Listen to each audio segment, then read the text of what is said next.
সম্প্রতি মেঘনা আলমকে নিজ বাসা থেকে আটকের পর সামাজিক যোগাযোগ মাধ্যমে রীতিমতো ভাইরাল তিনি। তার বিরুদ্ধে একের পর এক অভিযোগ উঠেছে। প্রথমে সৌদি রাষ্ট্রদূতের সাথে তার সম্পর্কের গুঞ্জন ছিল তুঙ্গে। এবার ডক্টর ইউনূসের সাথে মেঘনা আলমের ছবি দেখে নেটিজেনদের ভাবনার যেন শেষ নেই।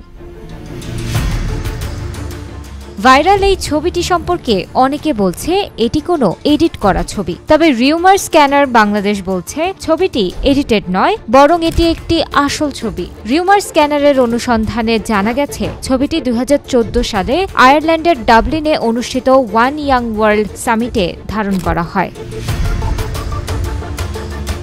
মেঘনা আলমের ব্যক্তিগত ফেসবুক প্রোফাইল পর্যালোচনার মাধ্যমে 2024 সালের 6 আগস্ট প্রচারিত আলোচিত ছবিটি খুঁজে পাওয়া যায়। তবে ডক্টর মোহাম্মদ ইউনূস এবং লামিয়া মোর্শেদের সাথে ধারণ করা তার এই ছবিটি কবে ধারণ করা হয়েছে সে বিষয়ে কোনো তথ্য পোস্টটিতে খুঁজে পাওয়া যায়নি।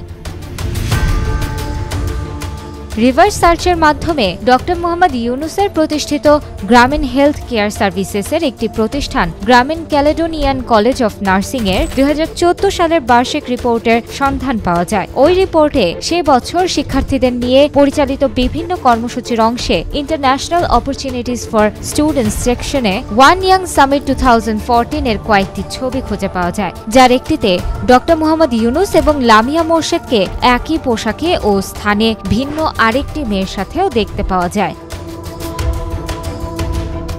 2014 সালে মেঘনা আলম আয়ারল্যান্ডের ডাবলিনে অনুষ্ঠিত ওয়ান ইয়াং ওয়ার্ল্ড সামিটে অংশগ্রহণ করেন। তার ফেসবুক প্রোফাইলে ওই সময়ের সামিটে অংশগ্রহণ, ডাবলিনে থাকা এবং অন্যান্য বাংলাদেশি অংশগ্রহণকারীদের সঙ্গে মুহূর্ত ভাগাভাগির দুটি পোস্ট পাওয়া যায়। ইয়াং ইকোনমিস্ট ফোরামও এই বিষয়ে একটি পোস্ট করেন।